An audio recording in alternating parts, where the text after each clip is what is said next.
Oi, pessoal, tudo bem? Meu nome é Laísa e nessa aula a gente vai falar sobre a busca binária. Então, a gente começa falando da lógica do algoritmo, para entender como que ele funciona. Depois a gente parte para a implementação do algoritmo e finaliza falando sobre a complexidade dele. Para entender a lógica do algoritmo, vamos pensar em um exemplo. Então, considere esse vetor que está aparecendo aqui na tela. Ele está indexado de 0 a 7 e ele possui 8 elementos, onde n é o número de elementos do vetor. Então, suponha que a gente quer encontrar o número x igual a 8. Para isso, a gente pode partir o nosso vetor ao meio e verificando sempre pelo elemento central. Então, se x é menor que o elemento central, a gente pode descartar tudo que está à direita. Caso contrário, a gente descarta tudo que está à esquerda. Por quê? Vamos ver o porquê no próximo slide. Lembrando que esse vetor tem que estar sempre ordenado. Caso ele não esteja, a gente não consegue aplicar essa lógica aqui.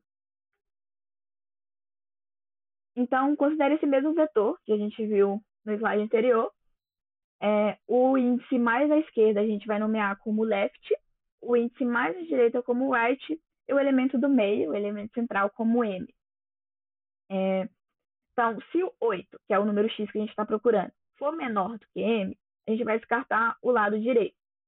8 é menor do que 15? Sim. Então, a gente vai descartar todo esse lado aqui, todos esses números. Isso porque, como o nosso vetor está ordenado, a gente tem a certeza de que o número buscado não vai estar no lado direito, porque x é menor do que 15, do que o nosso m. A gente vai repetir esse processo até encontrar o nosso número, e a gente vai estar sempre descartando cerca de 50% do vetor. Ok. O nosso left continua sendo 0 e o nosso right agora vai passar a ser 2, porque a gente descarta o lado direito, inclusive o elemento central. Então, de 0 até 2, o nosso elemento do meio é o 1. 8 é menor do que 8? Não, é igual, então não é menor. Então, a gente vai descartar, nesse caso, o lado esquerdo. Então, a gente descartou essa parte aqui e passa para o nosso próximo passo. O nosso vetor ele finalizou tendo apenas um elemento, então é claro que ou vai estar aqui no elemento central, ou ele não vai estar no vetor. No caso desse exemplo, a gente chegou no vetor de um elemento e viu que o nosso 8 é igual a 8, então o elemento buscado, o nosso x, está no índice 2 do vetor. Como que a gente implementa esse algoritmo, então? Em pseudocódigo, e aí a gente parte para o VS Code para ver o algoritmo em si. Então, a gente começa com as nossas entradas.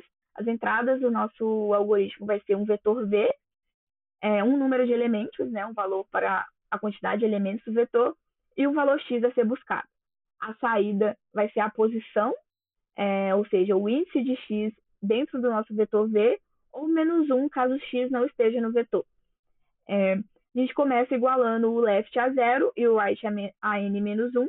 Isso porque, como a gente viu aqui, o nosso vetor começa em 0 e vai até n menos 1, porque o nosso n é 8.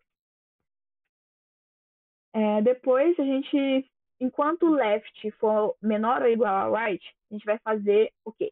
Vai igualar m a left mais right dividido por 2. Se v na posição m for igual a x, então a gente vai retornar a nossa posição. Caso contrário, ou seja, v na posição m é diferente de x, se v na posição m for maior que x, então a gente iguala right a menos 1. Caso contrário, ou seja, v na posição m é menor que x, a gente vai igualar left a m mais 1 e finaliza retornando menos 1, caso não tenha encontrado nenhum elemento, né? Caso x não esteja no vetor. Partindo, então, para a execução do nosso pseudocódigo. Já deixei ele pré-pronto aqui, com o nosso include, nosso cabeçalho de sempre. E na main, a gente tem a inicialização e a leitura da variável n, que vai ser o número de elementos do nosso vetor, né? E a declaração também do nosso vetor. E a leitura dele. A gente tem que ordenar o vetor, porque a gente não pode deduzir, mesmo que as nossas entradas durante o desafio mostre o vetor ordenado, a gente não pode garantir isso, é sempre bom ordenar ele. E para isso a gente utiliza a função sort aqui. É leitura e entrada do x, que vai ser o número a ser buscado, e a saída aqui a gente vai chamar a nossa função busca binária, que é o que a gente vai fazer agora. Então, a nossa função busca binária, ela vai retornar para a gente um inteiro, que vai ser a posição em que o elemento x está. Então, int busca binária, que é o nome da nossa função. As entradas serão o vetor v, que a gente inicializou na nossa main. Então, vector, que era tipo int, v, vírgula o n, que é o número de elementos, e o x, que é o elemento a ser buscado. Vamos deixar aqui de comentário para a gente não se perder. A nossa função ela vai retornar a posição de x em v, né? Que é a posição do elemento que a gente está buscando no nosso vetor v. Se x não estiver em v, a gente vai retornar menos 1, que a gente viu durante a parte teórica, né? Então, se x não estiver em v, retorna menos 1. Continuando, então, a gente vai definir os nossos índices como left e right. Então, int left vai receber 0, porque o nosso vetor começa em 0, e o right vai receber n menos 1, porque a gente tem um vetor de 8 elementos, mas o nosso índice começa em 0, então n menos 1. Então, aqui é o início e fim do trecho do vetor que está sendo analisado. E está sendo analisado. Bom, continuando, a gente declara também a nossa variável m, né, que vai receber o índice do elemento central. Agora, a gente vai fazer, como a gente falou, a gente vai repetir esse processo até que a gente encontre o número, né? Então, enquanto o meu left for menor ou igual ao meu right, eu vou fazer alguma coisa. A gente vai fazer depois. E o que está acontecendo aqui? Aqui, basicamente, a gente está falando que o nosso código ele vai se repetir até que a nossa direita seja maior, enquanto a nossa direita for maior do que a nossa esquerda, né? Porque caso contrário, caso a esquerda seja maior do que a direita, significa que a gente já percorreu todo o vetor. Então, quando o left, quando o left ficar à direita,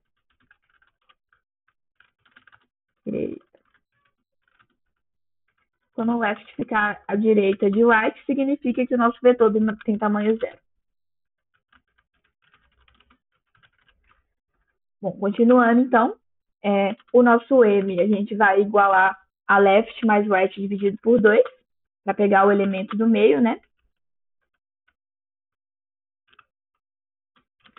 E aqui a gente já tem o piso desse valor. E aí a gente faz a nossa primeira verificação. Se o nosso elemento central ele já for igual ao x, a gente retorna esse valor m. Então, se v na posição m, que é o nosso meio, for igual ao nosso x, que é o elemento que está sendo buscado, a gente retorna essa posição. Caso contrário, ou seja, o nosso elemento central não é igual ao nosso x, a gente faz uma outra verificação. Então, se x for menor do que o elemento central, a gente vai alterar os nossos índices, né? Então, a gente vai descartar todo o lado direito. Para isso, a gente atualiza o nosso índice final, o nosso índice right, para m mais menos 1. E nisso a gente já está retirando, inclusive, o nosso elemento central, né? O índice dele. Se não, ou seja, x é maior do que v de m, a gente retira toda a nossa esquerda, né? Então, a gente descarta todos os elementos que estão à esquerda do nosso m. Então, m mais 1.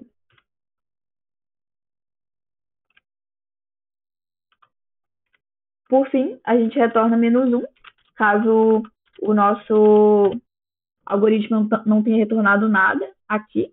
Significa que a gente percorreu todo o vetor e não encontrou o nosso x. Se a gente não encontrou o nosso x, a gente retorna menos 1, conforme a gente escolheu aqui.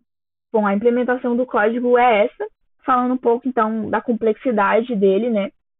A busca binária, ela tem o tempo de execução de log 2 de n, que é uma execução bem baixa, um tempo bem baixo, em comparação com a busca ingênua, né, que a gente chama, que é a busca, basicamente, que é a primeira coisa que viria à nossa cabeça, né, fazer um laço de repetição que percorre todo o vetor. Ela tem um tempo de execução maior, porque a gente não tem nenhuma garantia sobre o melhor e o pior caso dela, né?